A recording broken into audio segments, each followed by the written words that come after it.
Welcome to the Endurance Drive podcast. Our mission is to share the key principles that structure our approach to endurance training and coaching. I'm Jim, And I'm Katie. and today we have a very special guest. We have Dr. Justin Ross. Dr. Ross is a licensed clinical psychologist specializing in human performance, and he works with many teams and endurance athletes, helping them with their mental game. And Katie, he's also a great athlete. He's a Boston qualifier, so this guy knows what he's talking about. Oh, no way. Well, Boston actually may have already happened by the time we air this episode. So that is super, super exciting.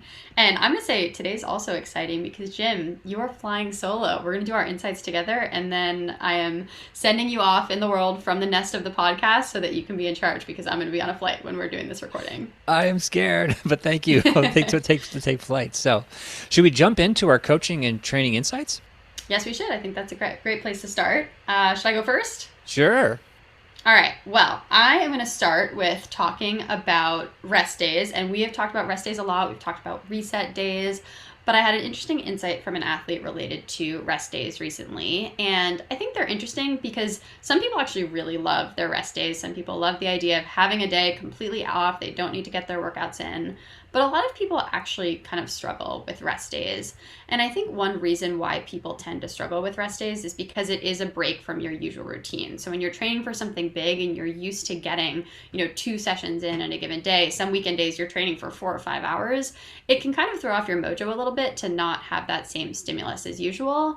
And maybe just that lack of endorphins or the break from the routine can sometimes just manifest as maybe feeling a little bit mentally off, even though you know your body really needs it physically. So I have a couple suggestions that I've thought about for making that rest day more bearable if it's something that's really tough for you. I would say if you have time, it can be nice to block out time to do something else that boosts your mood, just like you block out time for your workout. So you can put it in your calendar or your training peaks if you want to, but say, hey, I'm going to do some mobility work outside, or I'm going to get a massage, or I'm going to take a short, not a long walk, like something under 30 minutes, super easy, not a workout, but get outside with my family. I'm going to do some guided breath work. I find that can actually just help people with the routine where, if you're used to doing something at 6 a.m. every day, do something that's really going to help your recovery, and that can sometimes help you get through it. Sometimes we'll also encourage people to do some type of guided thing like Mobility Monday videos. We've talked about EC Fit has these great videos. You could do something like that. Again, this is not a hard stimulus, but it's another way to get through your day. For some athletes, I'm going to throw this in cautiously, but we will have some of our athletes do an optional, very short technique swim on a rest day. I sometimes do this, but it's important to not treat it like a workout. I find that some people still need that mental break. So really ask yourself, is this something that's purely focused on mobility and technique? Is my life stress really low? Case by case, because sometimes you really, really do need that full day off. But at least in my experience, if I'm in a good routine and my life stress isn't too crazy, it can be nice to just say, hey, I'm going to splash around for 20 minutes and really work on my technique. One caveat to all of this, I would say once we get into race sims and races, you should definitely feel like you really need and want that rest day on a Monday because the volume is going to be so high. But I think these feelings come up a lot when we're early in the season and it's like, yeah, I'm doing a lot of zone 2. Do I really, really need this? Last point on rest days is you should really avoid taking like super long walks or doing hard power yoga, all this stuff. You are working against the restorative nature of the rest day. So when we say some gentle movement is okay, make sure it really, really stays gentle because of that important equation, stress plus rest equals growth. Awesome. I love how we just keep coming back to this. We talk about this almost every podcast, but I just love it because it is so important. And I think some people, misunderstand endurance athletes. I had somebody recently say, so you're a coach. And I'm like, yeah, I coach endurance athletes. And they go, wow, so you must be really good at getting people motivated. And I was like, oh my God, it is the exact opposite. Our whole job is to hold people back from actually doing too much. So I just love that we just keep coming back to this theme because that's such a huge part of what you and I and all of our coaches at the Endurance Drive do. Mm-hmm. We're rest coaches. We're not endurance coaches. We're just teaching people how to rest. We're recovery coaches. Workouts are optional. Every workout completely optional. And the funny thing is if we put optional on every single one of our athletes' workouts, we'd probably get even higher compliance than we do right now. Probably, so yes. Okay, next insight. It's been really exciting for me to be a coach in the last couple of weeks because we have finally hit race season. And part of my coaching, I will always hop on a call with my racing athletes kind of the week of their race so we can touch base, talk through that race strategy, kind of air any concerns that they have. And so I've had a few of these calls so far. And And I will say that a common theme in pre-race calls with some of my athletes is that many want to start the call with all of their concerns and things that they're worried about regarding their fitness. We're like, okay, my knee really started hurting the other day, or I ordered my scratch super fuel, but it's not going to come until after I've already left for the race, and yada, yada, yada, big anxieties about the race. Which, first of all, is super, super normal. You're tapering, you're not doing as much volume, you definitely have less endorphins going on, and you're kind of feeling that caged animal mode that we've talked about. But in general, this is really, really common. And my number one advice to these athletes that I also try to repeat to myself is, it's race week, the hay is in the barn, and we actually can't change most of the things that are on your mind right now. If it's a product that didn't come in time, yes, let's find somewhere that you can get it. But if it's something about your fitness or something about how you're feeling, there's not that much that we can do at this point. And I think it's really important to not create this self-fulfilling prophecy where you say, I'm going to have a bad day because X, Y, and Z is wrong, and just make up all these excuses before you've even towed the line. That's a really, really good way to stack the deck against your favor. On the other hand, you could just try grounding in reasons why you think you're going to have a good day, or why you might have a good day, or just be curious about, I don't really know what the day is going to bring, but I'm open to figuring it out. There's a ton of really empowering work and super exciting work about how much your mindset can actually influence performance. And we've talked about this time and time again on the podcast. I'm sure we're actually going to dive into it just today. And also want to shout out to Aaliyah Crum, who's a researcher that I work with at Stanford, has some incredible work in her Mind and Body Lab all about how mindset influences our responses to stress and exercise, nutrition, and everything else.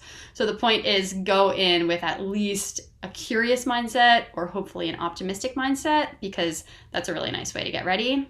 And I've dropped into all my athletes' training peaks. If you look 2 or 3 days before your A race, there is a little guide in there for some exercises that you can do modeled off Coach Elena's mindset work. So definitely check that out, and I think that can help you have a good day. Yeah, this is great. This is a game changer, I think, for all of us this year, learning all about this and taking a really active role. And we've always done these pre-race calls with athletes, but I think now we're recognizing more and more how to help them take control of the narrative, because they have done so much work to get to this point, and it is going to go well. But it is natural to have all this fear and anxiety. Like, we'll probably talk about this today with Dr. Ross. But yeah, I love this, and I've sort of approached this with some of my athletes. So I have to do a post-mortem, which is basically saying, let's imagine the race happened, and this is maybe a week before the race or a couple weeks before the race. Let's imagine the race happened. What went right? What went wrong? Where did we fall down? And it's a very interesting thing, because they may have fear and anxieties, but they'll also just like things will come up that maybe they didn't think about, or maybe they're anxious about. And we say, okay, well, we have a chance now to fix it, because it's not post-race, it's actually pre-race. So what are we going to do to fix that? What kind of methods and processes do we have in place to manage those things, or make sure they just don't happen, or write them into your race plan? Like, they may say, oh, I just didn't eat enough. Like, that's great. So we could eat more. This is great. The race hasn't happened yet. So I love these pre-race calls. And like you say, it's really exciting. Race season is almost here. Yeah, it's so exciting, and I love that. The post-mortem race report that happens pre-race is so, so good. Okay, last insight for me. This is a pretty technical one, but I did something cool the other day, and I tested out Garmin's guided lactate threshold test. Yeah, I'm psyched to hear this. Yeah. Well, so I have done lactate threshold testing in a lab a couple times before, so I know pretty well kind of where my lactate threshold tends to be. I did it in January of last year, and then I did it again this fall, so I usually have a pretty good idea of these numbers. But we all know Garmin tells us what our VO2 max is and what our lactate threshold is, and on our good data and bad data episode, we said a lot of things about how Garmin is not always super, super accurate. And so I was like, all right, I'm going to try this out, because I do want a better way to tell my athletes where they're at. A lot of people do have these very specific questions about their zone 2 and their lactate threshold. And some people, it works to usually say like, okay, stay under 150 heart rate, use nose breathing, whatever it is. But I was hoping to get something that doesn't require all my athletes to pay a lot of money and go do the lactate testing in the lab. So I did this guided test. I was the guinea pig for myself and my athletes. And the way that this works is it's on your Garmin. It's a little hard to find, so I would look it up, or I can link in the show notes some instructions for actually how to find this test. You have to do it outside, so you can't do it on a treadmill, and you have to do it with a chest heart rate strap. So I love this. It won't even let you start unless you have your chest strap connected, which I think just speaks to like the inaccuracy. Even Garmin knows that their wrist sensor is just total bullshit, because they're like, yeah, no, you can't do this test unless you have the strap connected. But anyways, you put on your strap, You start the test, you warm up for as long as you want. I think I did a 20-minute easy jog warm up. It does say to do at least 10 to 15 minutes. I wouldn't do too much longer than 20 minutes because you don't want to just get too fatigued to even start the test. And it's crucial that that warm up is not at your lactate threshold. Like, you need to be super low heart rate here. It's fine if it's some walking. You just would do basically everything that you're going to do to warm up for, say, a track workout or a race. You're going to do some dynamics, you're going to do some walking, you're going to do some running, etc. Finally, once you're warmed up, you press the start button and it tells you to run for 4 minutes at a specific heart rate zone. And that heart rate zone is determined by what it already knows about you. So if you have a brand new Garmin and you haven't put in any baseline stats in there, I think it is using things like your age and your max heart rate and maybe its estimates of your VO2 max. So it told me, for example, to run for 4 minutes at 135 to 155 heart rate or something like that. And that's pretty easy running. You know, if I'm going to be at the higher end, that's higher zone 2 for me for sure. But I was able to do that for 4 minutes, no problem. Then it counts down. You're seeing on your watch if you're too high or too low on that heart rate target. And then it beeps and then you go again and it goes to the next heart rate band. And for me, it actually had me repeat that step twice. I'm not sure why, because when I read about it, that doesn't happen for everyone, but maybe they needed some more data on how I did in zone 2. Anyway, next step is you're going to go to like 155 to 165 heart rate for me. So I did 4 minutes there. Then I did 4 minutes at 165 to 175 heart rate. And then the last step was 3 minutes it told me to do at 175 to 185 heart rate, which is right around my max. And then at the end, it just told me what my lactate threshold was. And it was really interesting because it was not anywhere near as hard as the 2x10 test that we've sometimes done for our athletes. Honestly, it was only super hard for me in the last 2 minutes of the 165 to 175 heart rate. So that's getting near threshold. And then those 3 minutes at 175 to 185, that's going to hurt. That's where you're starting to really feel like, okay, I am racing here. But I looked at the results and it was really close to what my lactate threshold had been in terms of both heart rate and pace from prior testing, which led me to believe, like, at least for me, N of 1, this worked pretty well, and I would feel confident giving this to my athletes to try out at least and compare data. I think there is something really powerful about still doing a race, comparing it to how you did, say, in a 10K run race or something like that. But this was the best bang for your buck that I ever saw. You paid for your Garmin and it's already covered, and I was pretty intrigued by it. Yeah, that's fascinating. That's great. I didn't even know that was even an option in Garmin. So we're always trashing Garmin. So shout out to Garmin. Is that right? Yeah, shout out to Garmin. This seems to have something to it. And actually, if anyone else does this, I'm going to have some of my athletes do it soon. But let us know, because I've heard mixed things. For some people, the test doesn't work as well. And also do it for sure on flat road. I did it on track, which works really well. But I wouldn't stack the deck against your favorite by doing a hilly run. Yeah, right. Exactly right. And I think that, the 2x10 is also a little backyard science, but I think this is really interesting. And I'd love to hear if you report back on other athletes who do this. It'd be really fun to see if this actually works and something we can incorporate into our protocols. Definitely. Yeah. For now, I would say like 9 out of 10 review. Not too bad. Awesome. Great. Anything else from your side? I'm good. On to you for insights from the last couple of weeks. Okay. I have 3 quick ones here. The first one is I just had an athlete's comments about like, oh, today just didn't go that well. And I should remember this rule of thirds. So we often say that training is of thirds, right? So 1/3 of your training is just going to feel awful. It's going to be terrible. Don't worry about it. 1/3 is about right. Like, yep, check the box. Like, my comment is good. And then 1/3 is like, that was amazing. I felt so good today. So if you think about your workouts as just 1/3 bad, 1/3 fine, 1/3 great. And I think that's probably puts you in the ballpark of what most workouts are going to feel like. Is that your experience? Yeah, I love that. Actually, if anyone's read Bravey by Alexi Pappas, she's was a professional runner. I think she still is. She ran at Dartmouth, and she talks about the rule of thirds all the time. And what's interesting about this rule is that if you find, for example, that you don't have a third, you might be off. So if it's half your workouts feel awful, you're probably going too hard. But if 90% of your workouts all feel great, maybe your workouts actually aren't hard enough. So it's a great way to check in with yourself and think about, is my intensity dialed where it's supposed to be if I'm feeling this 1/3, and not judging it. If you do have a workout that feels awful, of course you can drill into why that might be the case, but you want to be thinking about that to manage your own intensity and load. Nice, nice. My second one was on Tuesday night. I joined our local track group around here, and so just a couple things from that was one was just these group runs and bikes that are now starting here as well are just they're just fun. Like they emphasize that joy, health, and community that we're always talking about. So anyway, so it's fun, it's good for you, and we're meant to work together. So that was just super cool. And every community has group runs and group rides, and we encourage you guys go join a group and go have fun. And yeah, go off plan. It's okay. You don't have to even tell us about it in advance, but we can work these group workouts in. Super important to have that social time with people. I love that. Yeah. And one thing we've talked about before is sometimes it can be hard when these group runs or bikes are like balls to the wall going Z3, 4 all the time. We've actually heard from a lot of our athletes who have brought the principles of zone 2 and easy training into their group run. So just because something is that way now doesn't mean it always has to be. And again, we want good training philosophy and physiology to be going kind of to the masses. So we would say bring the insights from this just really good aerobic training to group stuff, and it can be even more fun. Yeah, and the cool part about this sort of going to my second point was that we then broke up into groups, and some people were doing 6x1K, some were doing 5x1K, some were doing 4x1K, some were doing 3x1K. So I jumped in with a 3x1K because I just haven't done much speed work. So it really only totaled up to be like 3x4 minutes at 10K pace, which is a total of 12 minutes of work. And so that doesn't sound like a lot of work, but it was a lot of work for me because I haven't done any run intervals at 30 seconds or 1 minute or 2 minutes. So it was a lot. And so I was very cognizant, like, okay, do 3 of these, go with the really slow group and do not hurt yourself. Just running is super powerful medicine. You just need to be aware of the dosage. And so I came out unscathed, but I was very, very, very, very conservative. And I think that also just sort of brought up a bunch of other principles that we talk about a lot, which is like, when in doubt, always undercook it as opposed to overcook it.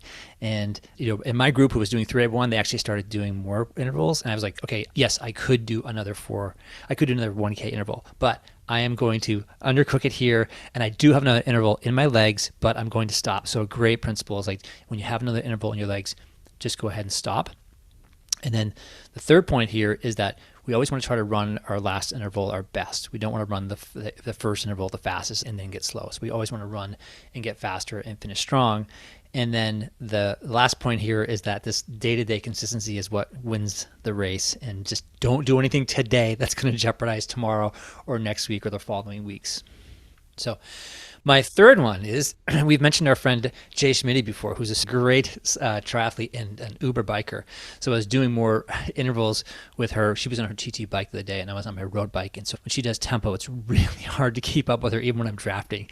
So when things got hard, and this speaks to our mental training, which we'll probably talk about today with Justin, is that when things got really hard, I was repeating to myself, smooth and fast, because it's super painful. And then I also realized too that a lot of times I was just focusing on the pain part of it, and then there was just times where rolling down a small hill, there was a break from it was still the interval, but I had a little bit of break. And I realized, oh, this is kind of nice. And I realized, oh, I'm always focusing on the pain moments, but why don't I focus on when it's enjoyable or easy? So I started saying to myself, when got easier, I'd say, this is enjoyable, this is relaxed, this is enjoyable, this is relaxed. So I sort of had two mantras going, sort of two narratives going about the interval. But anyway, just the fact of just like, these intervals are always going to be hard. So just acknowledge and accept it and have some way to sort of, positively affect your mindset when it's going on. It's the classic, like, pain is inevitable, but suffering is optional. I love that. That's so, so good. And good for you for keeping up with Jay Schmitty. We know that that's hard to do. And I think it's great also to be practicing these mantras now in training, just when training gets hard, because then you can pull them out in a race and think back to that time that, okay, it was really hard, but I got through and I kept telling myself smooth and fast, or this is fun, or whatever it is. You don't want it to be brand new necessarily on race day. So just like you practice your nutrition, practice your race mantras in training as well. Yep. And that's all I learned this week anyway. So That's a lot. I feel like we're just learning, which is so fun. And it shout out to all of our athletes who, this happens because we talk to people or we do experiments on ourselves, like going to the local track or doing carbon lactate. So it's fun. We're doing individual learning, but all you guys out there who we're coaching, you're teaching us every week about something that we either learned before or just something new. So thank you. Yeah. So athletes, keep up the great work. We just love working with you. Great. With that, I think it is time to transition to our interview. So I am going to send you off into the world. Good luck. And I cannot wait to listen. It's going to be a whole lot of fun. Thanks, Katie. Please enjoy my conversation with Dr. Justin Ross.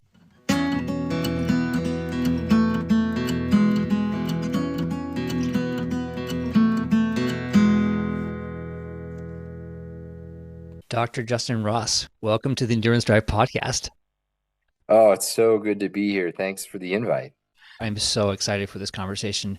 I said to you, this is like Christmas morning for me, so can't wait. Yeah, well, it's an honor for you to say that. And yeah, I love these conversations. So I'm excited to see where this one takes us. Awesome, great. So I want to tell people like sort of set a context of like why we're here and how I came across you. So sort of a goal of mine for 2024 was to sort of up my game in the sports psych, mental training.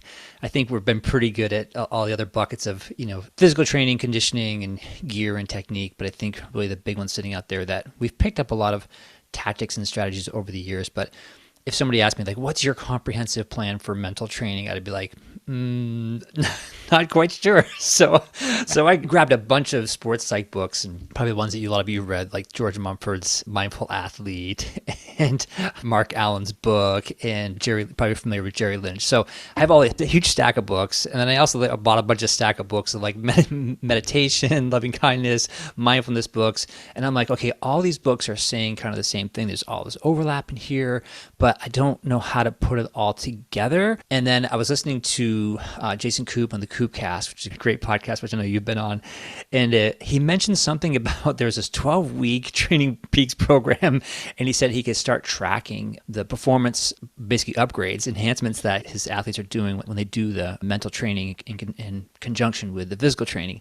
And I thought, okay, if there's one, so I'm on a run, I'm hearing this. I'm like, hey, if there's one thing I can remember on this run is go home and Google Training Peaks mental skills. So I go home, I do that, and your program in Training Peaks 12-week program pops right up. And so I reached out and said, hey, Justin, would you be on the podcast? Because I'm just so excited for myself just to hear it, but I want everybody else to hear as well. So that's how we got here, which is a long way of saying, like, who are you? How did you get so awesome? What a great lead-in question. Nobody has ever asked that lead-in question on a podcast. I love it, man. And yeah, again, appreciate being here and the kudos. So yeah, so my name is Dr. Justin Ross. By training, I'm a performance psychologist. And I think the real truth is I've always had sport as some level of importance in my life. When I was a kid, like way back when, sports were kind of like everything to me. Baseball in the summer and basketball for me in the winter and soccer in between. And then like at that time, the bike was just a vehicle to get to practice or to get between or to rip around with my friends. Right. And we were always into something and always active. When I went to college, I thought I was going to end up in sort of the physical domain of athletics. So I originally went to college to study athletic training and physical therapy, thinking yeah, maybe I'd work for a pro sports team or a college team and work on like taping ankles and rehab and whatnot. And I took a psychology class at the time, and it really just kind of opened my eyes. And this thought of the integration of mind and body and the integration of the mental side of performance was just really appealing and interesting to me.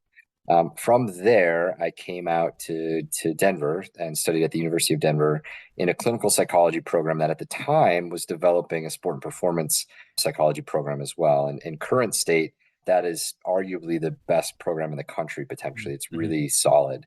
But I was one of the first cohorts to go through that program and kind of help shape the direction and the curriculum of what they were about. And again, just really interested in the mental and the physical side of conditioning and well-being and performance. As an athlete, I've always been sort of endurance curious. Mhm. So I've bounced around a lot in my endurance career. I've done a bunch of triathlons from the half Ironman distance and down. Olympics 70.3s were really fun for a time in my life. I then thought like I want to get really fast or relatively really fast at running. And so I set my eyes on breaking the 3 hour mark in the marathon and running Boston a handful of times. And then I transitioned back into just being on the bike a bunch. And so the past few years, I've really just been focused on cycling. I rode the Leadville Trail 100 a couple of years ago. I'm training for that again this year. And I just find sport as such a amazing vehicle for self-awareness and for self-understanding. And it really is this interplay of mind and body. And then, I really think we talk a lot about the physical side of training, and the mental side has sort of been neglected. And I've kind of seen this opportunity to maybe change that conversation because to me, your mind and your psychology sits at the very center of everything that we do. All the decisions you make in training, speed up, slow down, skip training today, your mind is operating and helping you make those decisions. So it's an opportunity for all of us to learn and enhance that process. Yeah, I love that. And I think also too, like it seems to me like you mentioned you're one of the first, cohorts to go through that program. And it seems like this sort of mental training stuff has been around for, I don't know, has it been 15, 20 years or something? And mostly it seems to be in the team environment. You hear about, Phil Jackson and George Mumford, and people are winning NBA, championships, and Michael Jordan does all this Zen stuff. But it's been, so I think it's very interesting that you've sort of come into it and sort of tackling it from an individual endurance athlete standpoint, which for me anyway, it seems to me there's a lot of general information out there, but finding a real expertise and somebody who knows what they're doing and has an experienced endurance athlete is, I think, seems like a very unique combination. Yeah, absolutely. I mean, I think, everybody has had a mind. Every athlete that's been out there has had a mind for as long as we've been competing. And the fact that this has been neglected for so long is still kind of mind-boggling to me. I think part of that is, the conversations around mental illness, people want to avoid that. They don't Mm-hmm. want to be Mm-hmm. seen as mentally ill or mentally struggling. Right. And the truth is, when I think about mental health is something that we all have. We all have a set of thoughts and feelings and behaviors and relationships on a daily basis. And we can optimize that. Mm-hmm. There's no reason mental health has to focus on the negative. We should be exploring the joy and the connection and the beauty and the enhancement from learning these things. And from that perspective, then the conversation is expansive. Mm-hmm. It's not reductive. And Right. that's the distinction between mental illness, mental health. And then when you translate that into sport, when we think about mental training for sport or sports psychology, I really do see it as an optimizer, Mm-hmm. right? This is an enhancer. Mm-hmm. And this is something that we could be talking about in locker rooms or with our individual athletes, especially in sort of the endurance world, where it tends to be a little bit more segmented, especially on an adult amateur level, at least. Yep, exactly right. So you start your 12-week program talking about mindfulness, and I'd love to spend a little bit of time talking about mindfulness. Like we've kind of all heard this thing, we heard different protocols and this and that, but I think I'd love to sort of get back to the very basics, like what is mindfulness, and sort of how does that set us up to do some of this optimization work? So let's work backwards a little bit because I think that from a mental trainability model, we know that there are a few things that as athletes we need to be working on.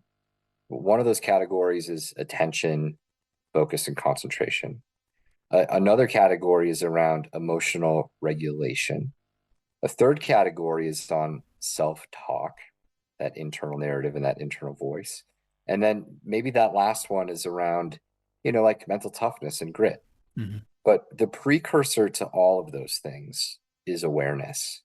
So, one of my favorite sayings is, you cannot change what you are not aware of, period. So, the very first thing we all need to do is we need to develop an awareness platform for how we're thinking, how we're narrating, how we're paying attention, how we're regulating our emotions, how we're doing all these things. And the best pathway to do that is through the lens of meditation or through mindfulness specifically. Mindfulness has a long history of tradition outside of sport as a pathway for awareness and understanding. And I think for all of us as human beings first, athletes second, we need to think about it from that same context. This is a great mechanism for us to pay attention, to be aware, and to learn in order for us then to do the second step, which is, well, then we can do something about it. Once Hmm. we know and we're aware of and we can be in touch with one of these experiences, well, then we have agency to be able to shift it and move it in a more optimized way. Hmm. Mindfulness is the vehicle that helps us make that transition. Hmm. Yeah.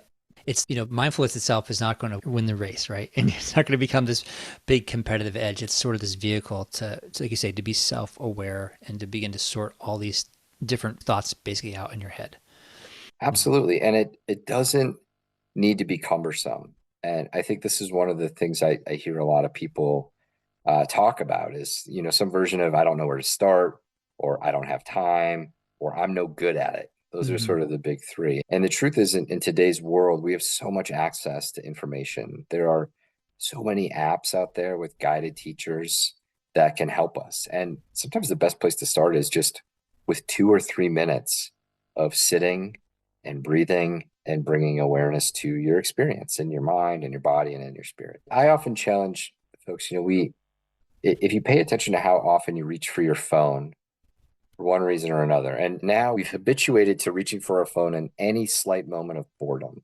at the stoplight, in the grocery store, while my dinner's cooking, whatever. And I really encourage people, can you think about that as a mindful moment? Mm-hmm. Can you be aware of, oh, I'm trying to reach for this to take away boredom? And can you have that awareness to just pause? The awareness in and of itself is activating mindfulness. And then before you get on Instagram, can you keep your hands to yourself? Can you take a big breath in through your nose, out through your mouth? Can you do that again? And then can you make a decision? And one of the things that happens there is what we're really trying to get at is being non-reactive. So the reason the phone is powerful is because it becomes this reactive habit. I'm bored phone. I'm bored phone. We just reach. Mm-hmm. And what we're trying to do is we're trying to create a little bit of space Mm-hmm. between that feeling and that behavior so that you can actively be careful with your choices. Now, how that translates as an athlete is when you're competing, when you're training, you need to be able to create a little bit of separation from yourself and the experience in order to operate effectively, whether that's through, again, focus and awareness, through emotional regulation, through self talk, or through mental toughness. And again, the pathway there is first you have to be aware of it, then you have to create a little bit of space. And then if you're skillful, then you can choose based on what you've taught yourself over the course of your training. Right. And some people talk about that. The space between the stimulus and the response is what people say. I love that feeling. So that mindfulness just creates that little space. And so why do you think that like it hasn't been widely adopted in endurance sports? Like team sports have really latched onto this, but like as an individual sports, is it just lack of information or educators like yourself? What do you think is going on there? I think there's probably a few things. One is the myth of I don't have time.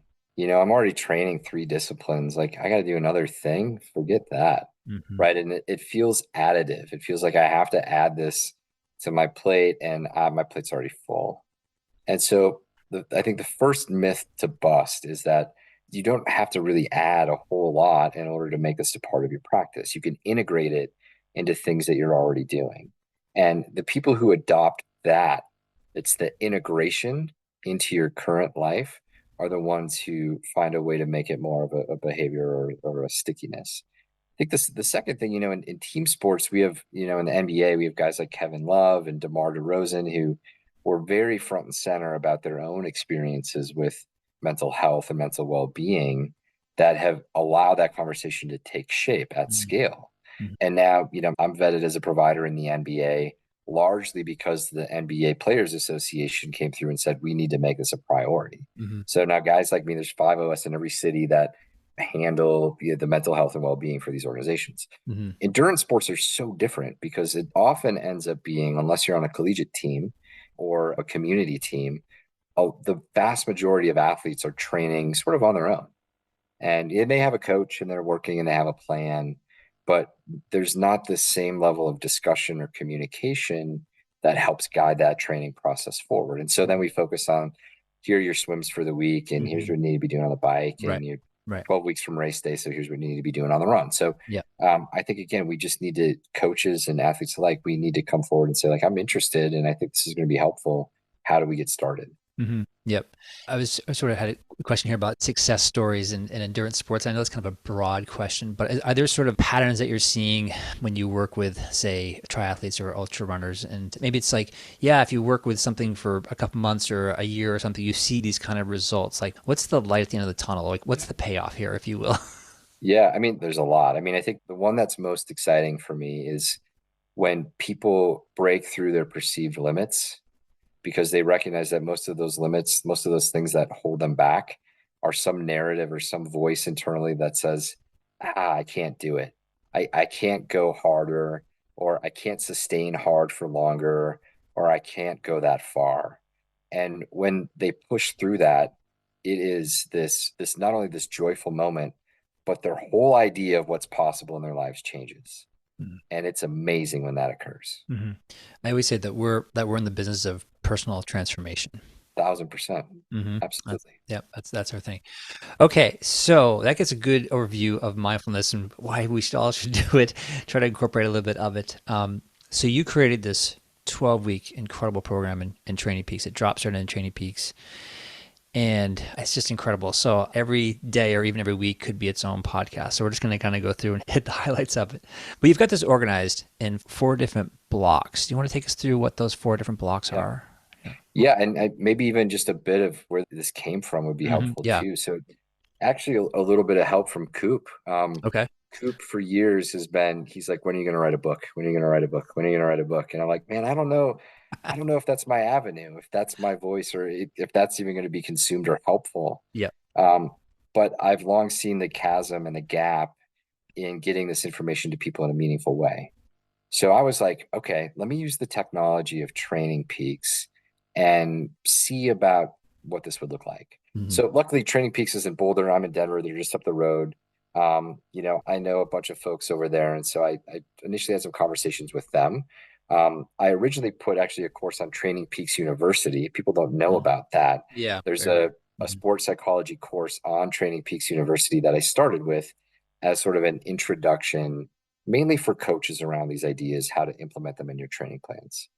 From there, they're like, yeah, nobody has done this. So give it a shot, see what happens. Mm-hmm. And it's performed really well. A lot of people have enjoyed it. It seems to help a lot of people. And the mental training it's a little hard to capture in a really generic way for a broad audience. But I broke it down into this sort of periodization type of model, really thinking about it from that perspective. Mm-hmm. The idea that really the first section is around these kind of base training types of skills, if you will, right? So setting the mind, thinking about goals, thinking about motivation, integrating the science behind some of those practices to get you set up. Mm-hmm. Mindfulness is in there as well. Yeah. Sort of the second stage, if you will, is really around the cognition and the self-talk, the cognitive appraisals, what goes on in your mind as you're training as part two. Part three is then really, I call it executing when it counts.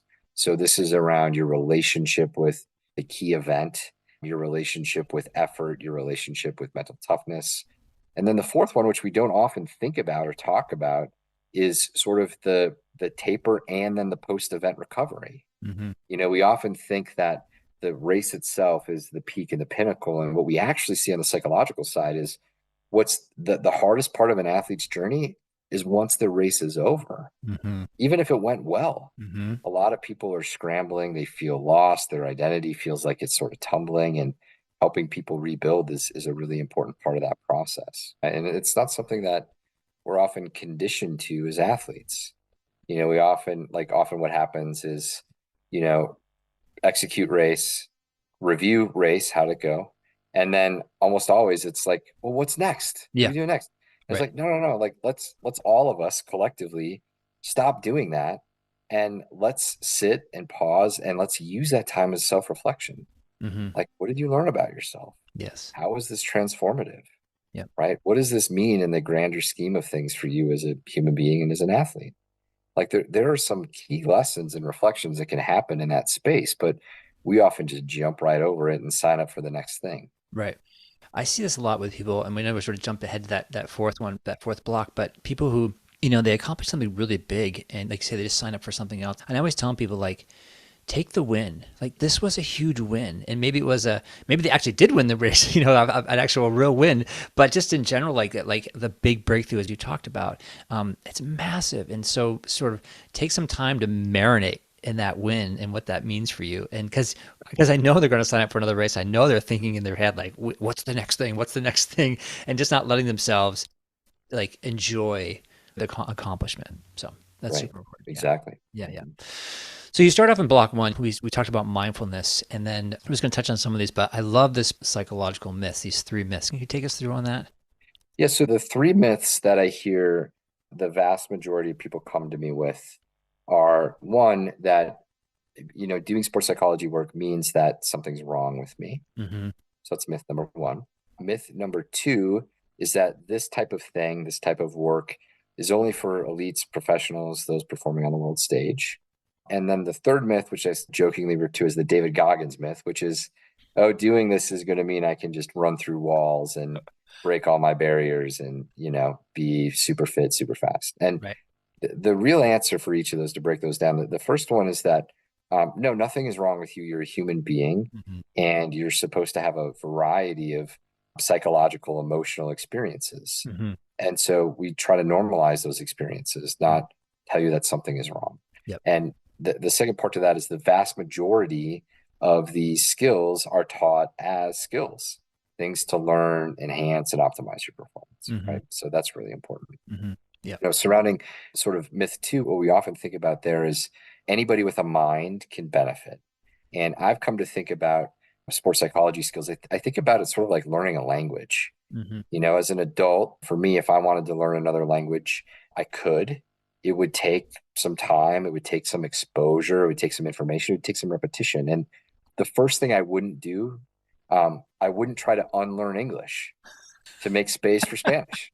And it's silly, but it's true. And I hear so many athletes come to me saying, like, I need to unlearn this way of thinking or this way of doing it. I'm like, you Hmm. can't unlearn it, Hmm. but I'm here to offer you Spanish. Let's help you learn another language system.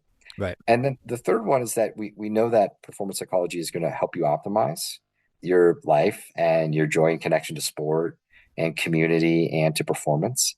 But it's not a replacement for your physical training. You still have to do all the physical work. This is just going to help you sort of squeeze every last drop out of the juice, so to speak, so that Hmm. you really actualize everything that you've put into your training. Hmm. Yeah, I like that language one. And the way I was never thinking about this was you're already doing this, you're already thinking, you're already out there. I mean, if anything, we know that all of our endurance friends we're pretty high achieving, smart folks. And so, they're already out there on the bike or run, for hours thinking, processing, whatever. And so why not during that time just spend some time specifically working on some of these skills, because you have a lot of time out there on the trail, on the road to work on these things. So as you say, they could just work in conjunction and side by side with your physical training.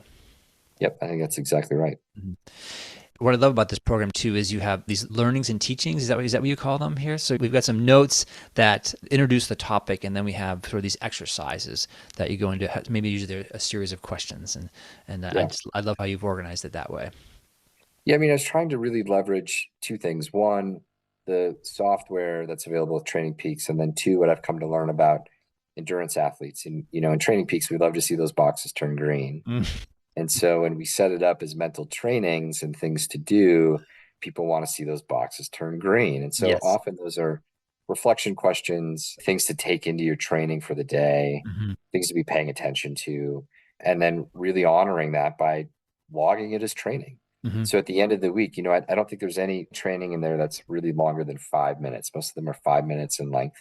And most of the time you do them alongside your physical training. But as we build self-efficacy, which we Hmm. can we can talk about as one of the Yeah. training Yeah. methodologies, For sure. we need to be able to look back and see what we've done. Yes. And so if you can look back on your 16-week training plan and be like, whoa, I spent, 30 minutes a week doing this mental training over 12 weeks.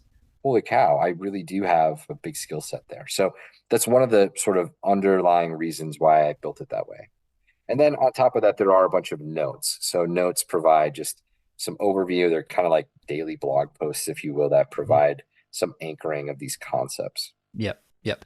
Yeah, and I looked through some of these questions, like what's holding you back, and certainly you could answer them in 5 minutes. And I feel like some of these also, like spend more time thinking about them, because there's some very deep questions here that require a bit of searching, I think, if you will. And so you can spend 5 minutes, but you could also spend a lot more time on some of these as well too, because Right. they're terrific questions. Yeah.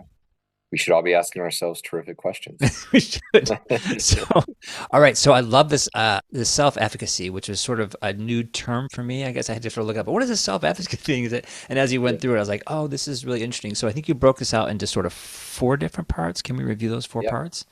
Yeah. So self-efficacy is this kind of fancy language that came from a psychologist named Albert Bandura.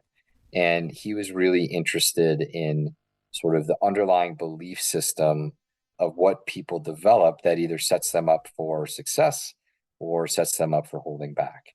And he found there's sort of four universal building blocks or pillars Mhm. to where self-efficacy comes from. So even as we have this conversation, I encourage you, the listener, to think about, like, as you think about your belief system today, what you think is possible, how did you get there? What has factored into that belief system? what we've come to understand is the first universal pillar is your own personal history and your own personal experience, Mm-hmm. meaning what you've done in the past and how that sets you up for success. And there's all kinds of ways that we can draw upon this. One of them, this is maybe sort of a sidebar idea, but we've come to understand that the greatest predictor of adults participating in exercise, just general exercise, is participation in high school sports. Mm-hmm.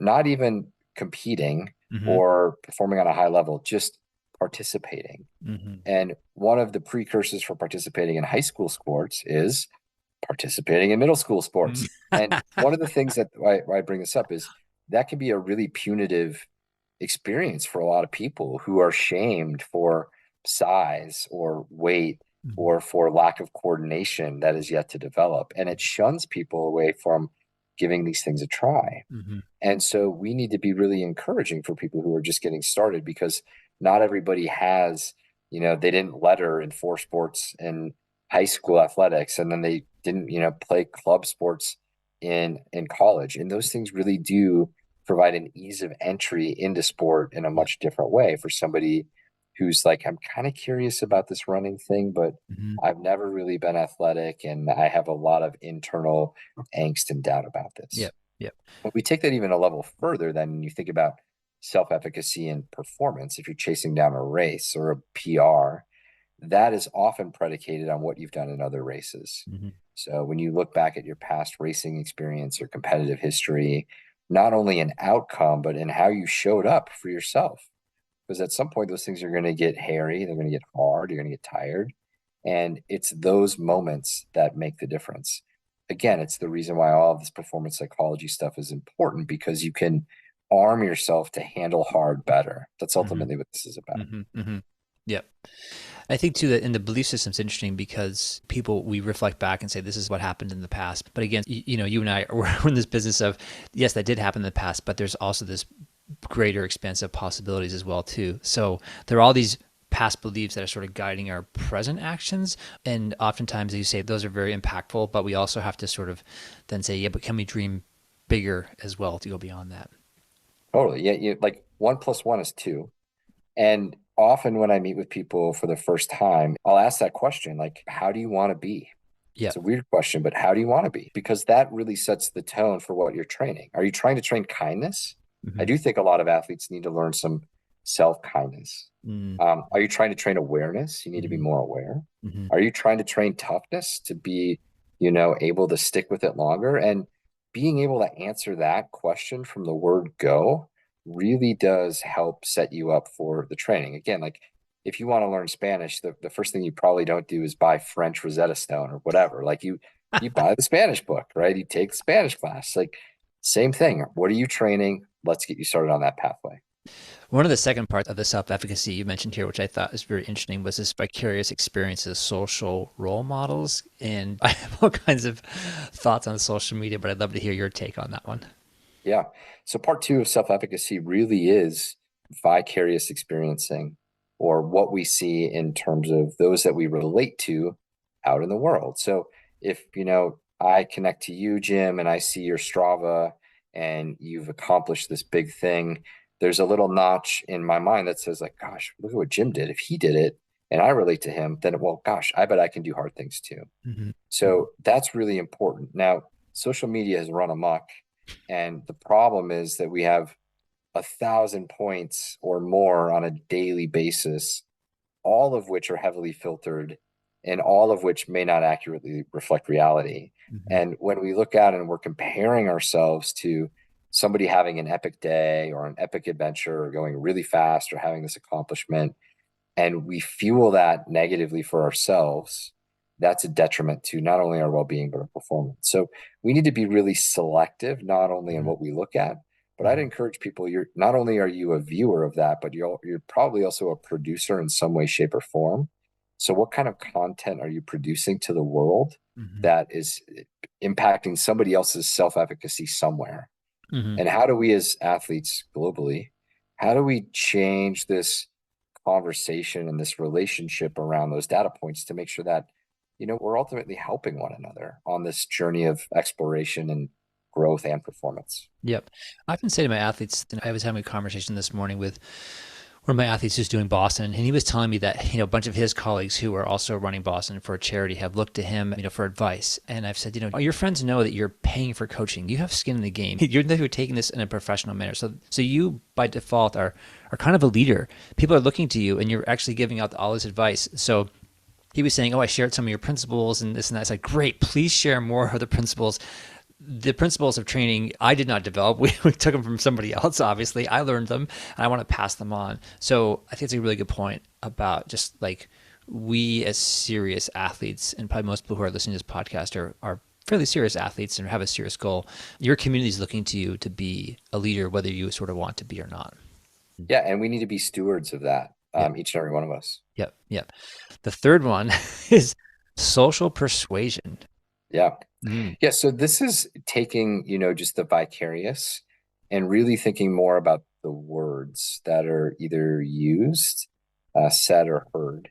And this is where, again, community is really important, so as a coach, to be able to provide encouragement, but also honest feedback Mhm. helps change that perception of who you are.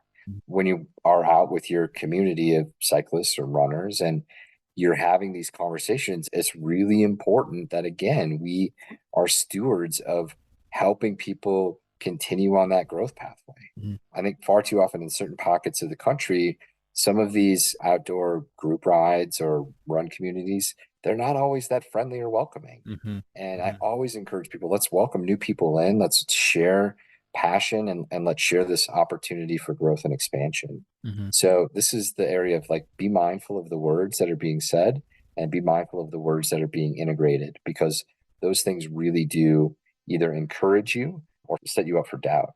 Yep, I agree. We never know what people are struggling with, and just a kind word to somebody at some point could just make their day. And actually, it's funny. I was telling a story the other day about we have a group ride here, which is really really hard.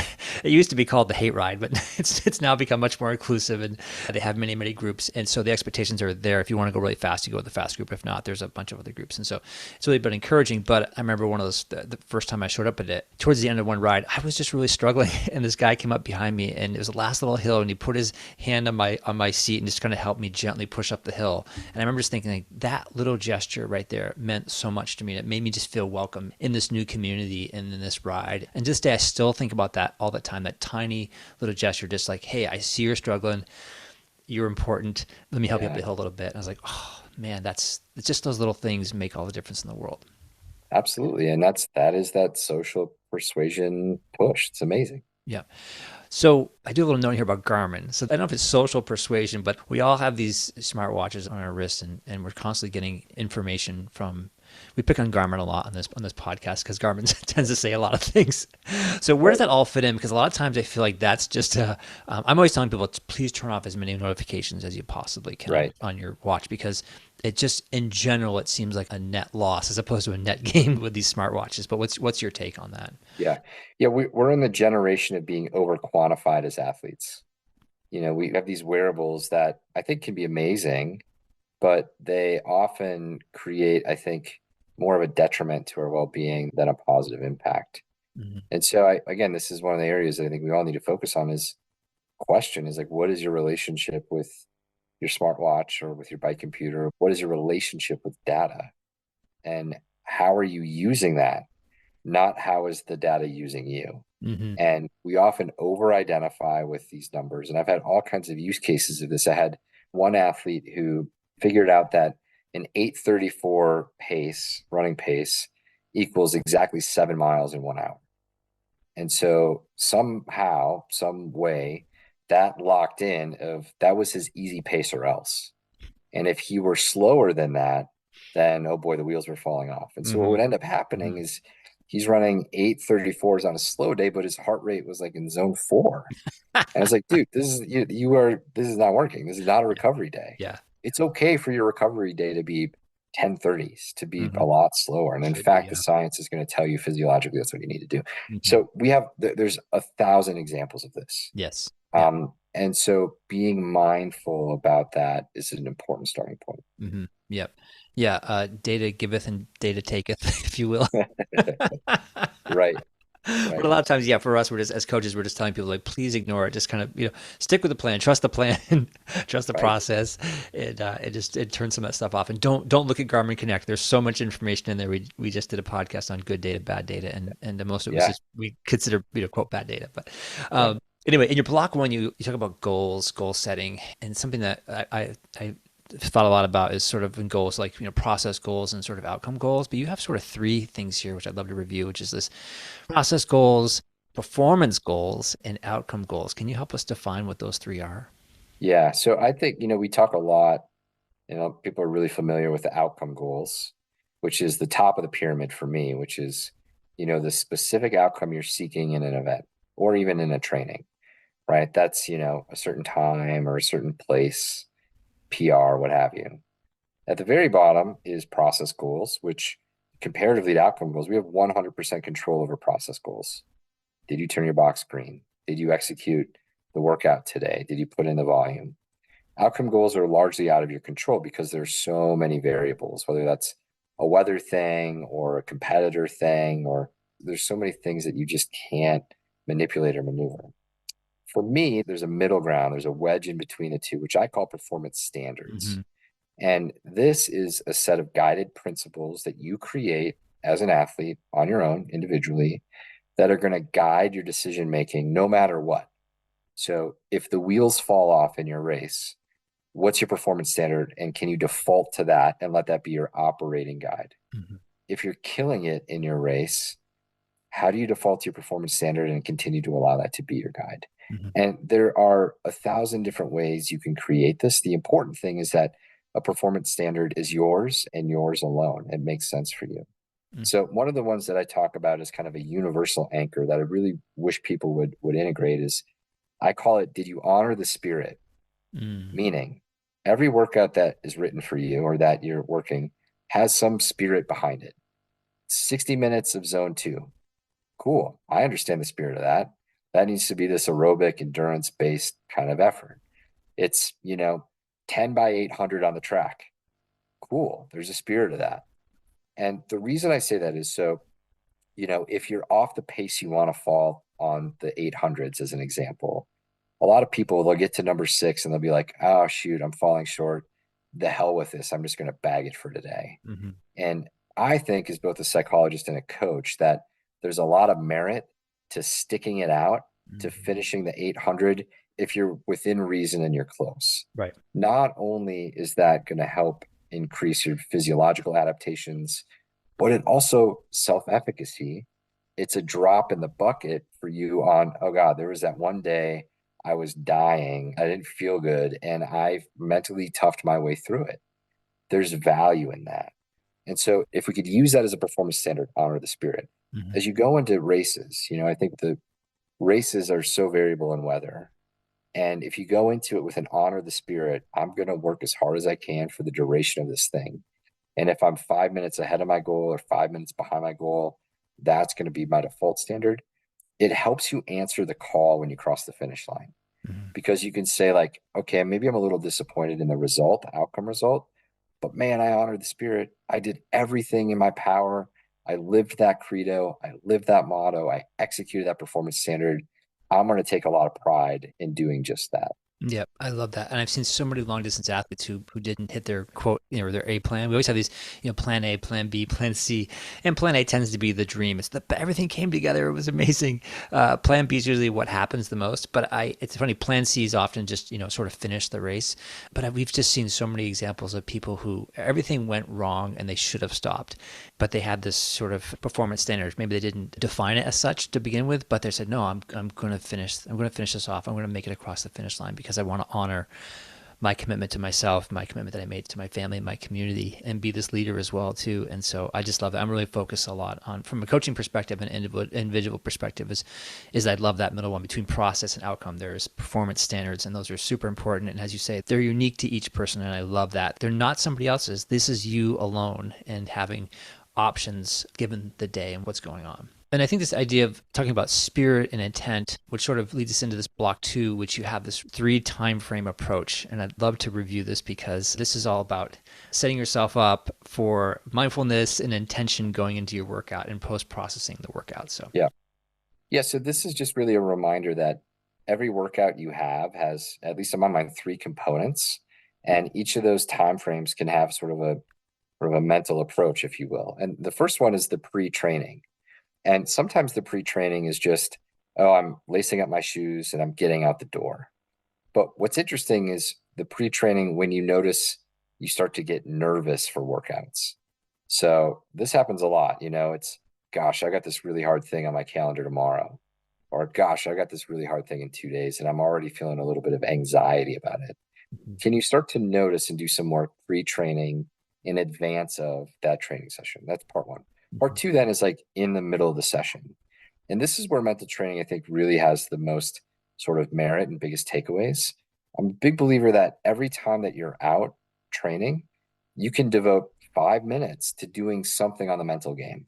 Again, as we started, the mental game is already happening. Mhm. You're already talking to Right. yourself, you're already appraising what's happening. Yes. But can you do something deliberately throughout your workout with intention to improve, to increase skill? Even if it's just 5 minutes, Mhm. amazing. And Mhm. then the third is I call it how do you put your workout away? So this is, you hit stop on your watch or you're getting in the garage with your bike. Um, when you're like hitting stop on Garmin, you're walking back into the house. What are you doing to reflect? Sometimes that reflection is, yeah, I honored the spirit of that 60-minute workout today, and that was a really good deposit in both those areas. Or, I really had to work on focus and attention during that 6 out of 10 rep on the 800s. And that really required a lot of resolve, but I did it and I'm building that muscle of self efficacy. Mhm. Again, that only takes a minute. You're walking from your bike into Right. the house or turning your Garmin off from the block into your house anyway. So Right. why not use that 30 seconds or 60 seconds to your advantage in a reviewing helpful capacity? Yeah, and then take another 30 seconds to write that down in training peaks for yourself and for your Yes, coach. It's something that we're always encouraging people. Just I know as a remote coach, and I don't know if you feel the same way, but just trying to divine what happened in that workout. How did it go? And right. even it can be just very, very short. But we're always trying to say, where should we go in the next block? Are things going well, both physically and mentally? But I love this idea, and I'm going to start doing this myself. Is how did I feel mentally during this, because I can see looking back on, coming into race day, they always say, oh, look back on your training, the night before your race, look back at your training log. And if it's just green boxes and nothing in there, for me, I just tend to forget like what happened. And I would love to look Right. back and say, oh, things were hard that day. I worked hard this day. I did this. I had this thought this day. So this Yeah. journaling aspect, which is baked right into Training Peaks, which will help you and your coaches. I really encourage that. Yeah, I agree. I think all the athletes that I sort of coach more traditionally, I think they get annoyed with me because my first question is always, yeah, but how are you feeling? Yeah. Right. That's like the thing that leads. Like, Right. I don't really care how you did on, I mean, I do care how you did on your intervals today, but Yeah. like, how did it feel? Yeah. And how are you feeling?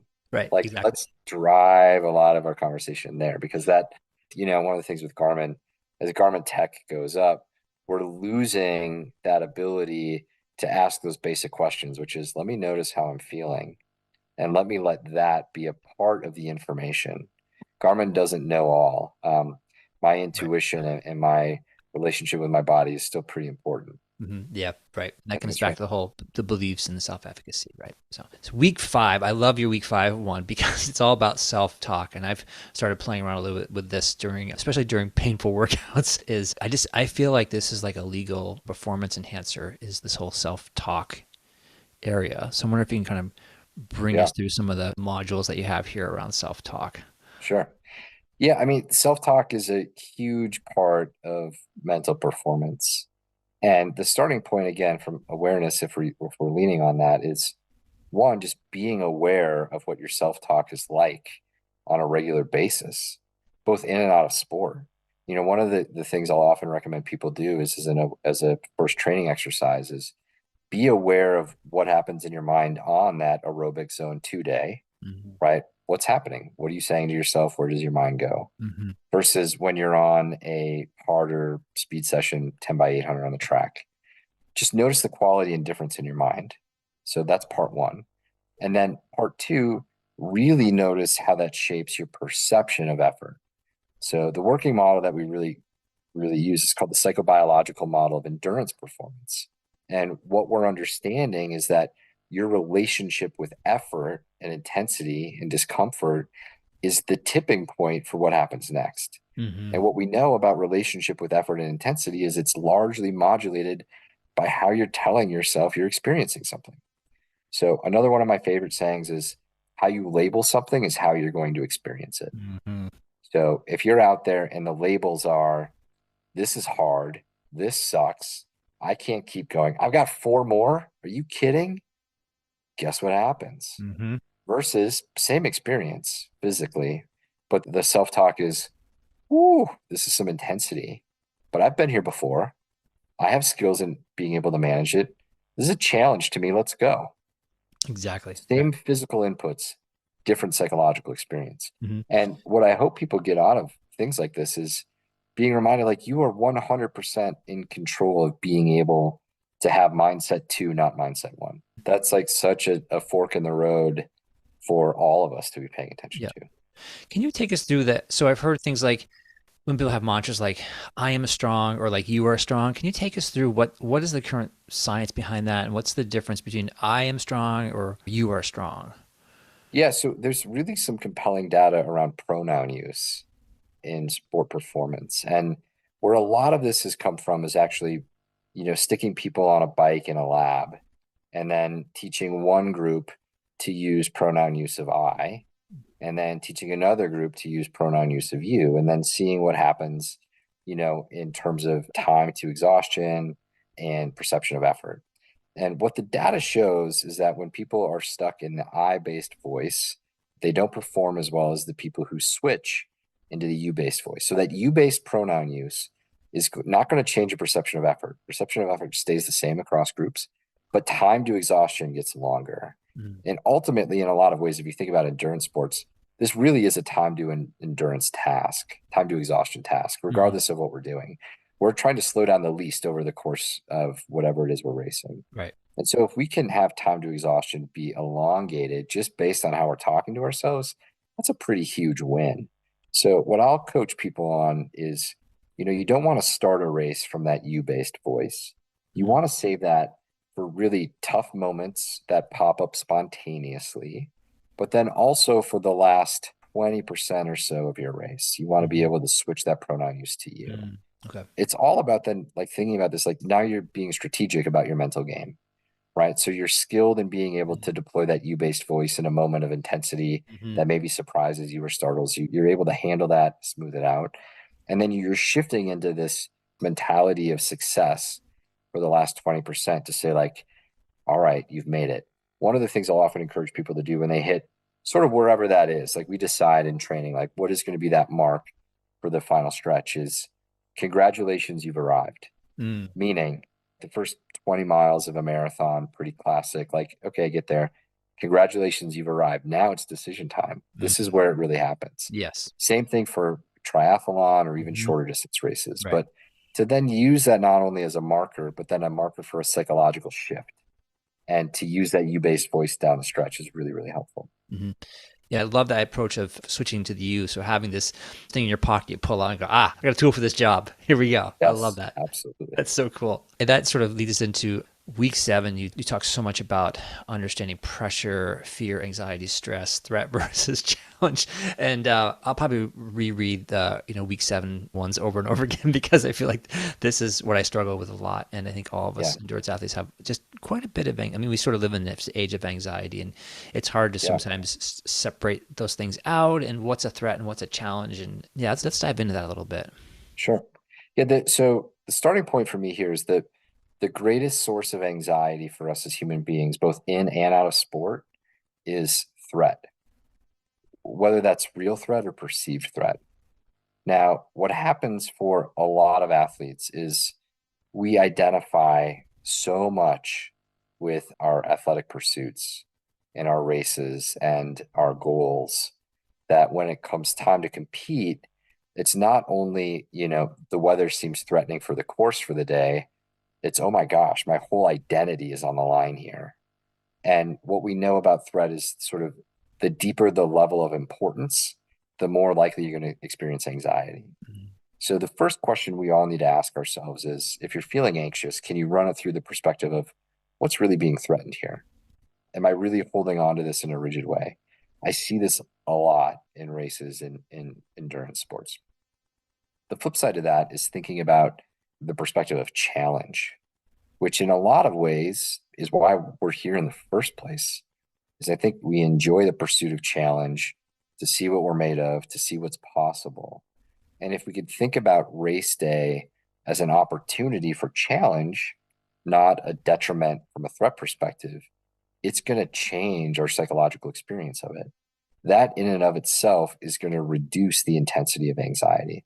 It may not take it all away, Mm-hmm. but it is going to neutralize it a little bit. Yeah. Yeah, that switch between fear and challenge is such a big thing. And somebody just said, reminds me, I have an athlete he's training for a big race, actually Ironman Lake Placid, and he has something very philosophical this morning. He said, I know it's been kind of hard sometimes. It's a little overwhelming to take this big thing on. But he goes, I know in the end that the sun is going to rise on July 21st, which is the race day. And I also know it's going to rise again on July 22nd. And so this idea of like, yeah, I'm going to go through this whole thing, but life is going to kind of go on and I'm sort of going to be the same person. And so I think I'll ask myself that question, like, what's on the other side of this fear? And a lot of times it's just, like you say, it's identity. It's putting too much pressure on this identity-based athlete, right? Performance-based. But on the other side of it is like at the end of the day, you're like, I'm going to go home. My family's going to be there. I'm going to have the same job. Like, what kind of threat is there really here? I love that. That makes me think there's this, from an Eastern philosophy tradition, there's this saying, like it's attributed to the Buddha, and it's before enlightenment, chop wood and carry water. After enlightenment, chop wood and carry water. Mm-hmm. Yeah. Right? It's this like, oh, okay. And I think we often think, Iron Man, that's my enlightenment, or marathon, or ultra, or this or that. And maybe, but also maybe not. And if Mm-hmm. we could just hold it a little bit lighter, Mm-hmm. doesn't Right. mean it doesn't Yes. mean you don't care. It doesn't mean it reduces your performance. Right. It just means like be mindful of how much identity you're laying into this thing. Mm-hmm. Because one of the biggest threats I see for people is they think enlightenment when I get that Iron Man finished and they get to the finish line and they're like, wait a minute, where's my pot of enlightenment? It's Mm-hmm. not here. Mm-hmm. And I'm a big believer this is why training is so important because it probably actually comes in, day out process and commitment you have to mastery of sport. Mm-hmm. I think, we can take this all seriously and we all do take it seriously and we put a lot of time and effort into it. But in the end, hold it lightly. And I think that's really the answer. Yeah. I love that. I want to talk about optimism just for a moment because that's something that I'm really interested in. And you sort of break down optimism in these four categories. Yeah, I mean, I think optimism has to, in some way, shape, or form, sit at the center of a lot of this. I mean, and I think for us to think about, gosh, the thing I'm training for is half a year away. Like, all right, how can optimism not be an ingredient of that? Mm-hmm. Because what you're basically, the deal you're taking is if I put in, the training now in these ways, it's going to get me ready for this thing 6 months from now. Optimism on any training day is I have what it takes to be successful.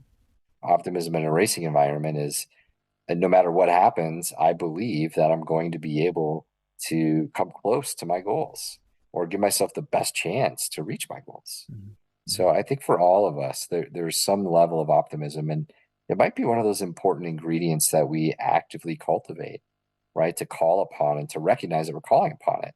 Like I'm going to be optimistic because, training for anything of this duration, there's a lot of ups, there's a lot of downs, there's bumps in the road, there's fatigue, there's things that don't go well, there's mechanicals on the bike, there's 1,000 things. And Mm-hmm. we have to take that broader perspective that, okay, like even though maybe this thing isn't going the way I would hope, it's not deterring me from my long-term goals and my long-term success. Right. That long arc. Okay. We talked a little bit about taper time in the beginning of this, but I want to just do a quick little thing about you have here about building trust, gratitude practice, control the controllable, and saying thanks. Each one of those is so important. And I wonder if you can just sort of just quickly touch on those concepts and we can wrap this up. Yeah. So, we talked about anxiety and where that comes from. And the antidote to anxiety is actually not removing anxiety because, again, it's sort of impossible. The antidote to anxiety is always trust. Mm. So, as a psychologist, when I'm meeting with somebody and I'm hearing about anxiety, what I'm actually listening for is all the ways that trust is missing. And what they're telling me about being anxious is all the ways that trust is lacking in their lives. And as athletes, we often are anxious about a performance. And part of the work back is like, well, let's talk about trust for a minute. The cliche is trust your training, which is not specific enough, in my opinion. Mm-hmm. I think you need to trust something specific about your training. Mm-hmm. So it is important. This is where Training Peaks is amazing, especially from that note taking function. When you look back at the past 12 weeks or 16 weeks or 6 months or whatever it may be, it's important to not only look at the volume and the metrics and the data and the miles and the hours. Let's do that to build trust. But let's also look and remember that day that you were on your 6 of 10 repeats on the track and you were hating life and you did the damn thing anyway. Mm-hmm.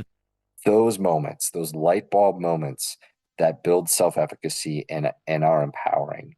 And the reflection practice here as you're getting ready to race is really important because you realize like, okay, you have done the work. You are prepared physically and psychologically.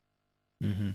And then you talked about a little bit about gratitude, which I love the gratitude practice and the saying thanks. And I was on a phone call this morning with an athlete and they're getting ready for a race and they're just saying, thank you so much, coach, for helping me get together. And it's like, yeah, this is just great. It's all part of the process of being grateful and saying thanks to your coaches, your community, your spouse, whatever, or your coworkers for supporting you through this journey. Yeah, it's an important part of the process. It takes, it often takes a village at this point with our coaching teams, with the outside help that we've hired. Maybe it's a physical therapist or a strength and training person or a psychologist for the mental game. Those people, it's important to thank them. It's also important to thank, the people in your life that have sort of provided space and time and encouragement. I think a lot of people listening to this are probably in a family of some sort. So thanking your partner, thanking your spouse for allowing this to be something that you grew in your life, that you had time for, right? Thanking your friends, like, hey guys, sorry, I know maybe I missed out on some things over the past few months because I was training for this. I thank you for allowing that to still retain our friendship. So Mhm.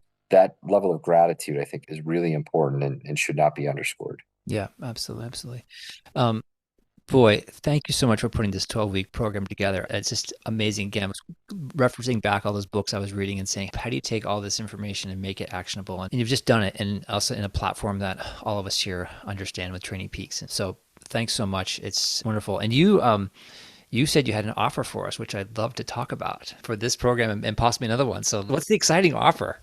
Let's do it, man. So Yeah. I've done some team coaching with a variety of clubs and organizations over the past few years, and I want to bring that to you and your squad as well. So the basic premise for how this works best is it's a three-part series of group mental coaching. It operates as largely presentation format from me. I will bring forward each session a lot of information that follows this similar model of what we're talking about here today. And then we spend the last 10 or 15 minutes roundtable discussion, asking your questions, making sure that this is personalized. The three session format follows exactly what we're talking about here. We talk about kind of those base building skills in part one. We talk about high performance mindset training, part two. And then part three is about executing when it counts. And what you'll learn is that these skills really do, they blend together. They pull together in an action oriented way to help you become the best athlete, the best version of yourself that you want. The way that this is going to work best is there's kind of two payment methods that I like to offer. The first is it's $150 for you to participate. That gets you access to all three of the sessions. All of these sessions will be recorded. So if you want to rewatch or if you miss, you can't make it one day, you'll get the recording. You can watch it on your own time. So that's payment method number one. Option number two is it'll be 175 for the three-part series. But with that, I'll give you a code so that you can get the Training Peaks Mhm. course for free. Normally that's embedded as a coaching plan you have to pay for, but Mhm. if we just increase the price slightly, you can have it for free. I'll give you the link. You can have Perfect. access to it. Awesome. We're going to do this starting in May. Okay. So I think we landed on Jim first Tuesday in May at 5 p.m. Mountain Mountain Time. time. That's Yeah. right. So 7 p.m. Eastern time. Okay. Great. I love it. Yep. And then Awesome. we're gonna do the first Tuesday of the month, May, June, and July. And so if you sign up, we'll get you registered, we'll get you the links, and we hope to see you there. Fantastic. And we'll put that all in the show notes and in the links here in the podcast. Like I say, I'm a true fan. I want to follow everything. So where do people follow you? Do you have an active posting on Twitter or X or Instagram, or where should people follow you to sort of keep up on what Dr. Justin Ross is doing and what he's putting out? Yeah, I mean, probably the easiest way is just my website, so drjustinross.com. I don't spend a lot of time on social, to tell you the truth. Mhm. I post things occasionally, but the way I've been using social lately is I'm posting things that I want to remember and look back on with my family and my Mhm. kids at some point in the future. So maybe I need to do a better job at that. But yeah, go to my website if people want to interact individually or have individual questions or want to work one-on-one. Happy to set that up as well. That's the best way to get a hold of me. And so you said you're based in Denver, Colorado, and do you also do Zoom one-on-ones with people as well? Yeah, primarily it's all virtual. I had an Okay. athlete earlier today who was in Brussels. So, Oh, okay, perfect. like the beauty is we can work with people all over the world. So primarily it's all virtual these days. Okay, fantastic. That's great. Well, thank you so much. I've learned so much. I cannot wait to keep digging into this program and to have all my athletes dig into it as well. And just, I appreciate so much your expertise in this area and being a leader in this area. So, thank you so much. Well, Jim, thanks for having me, and I can't wait to work with you and your athletes in the coming months.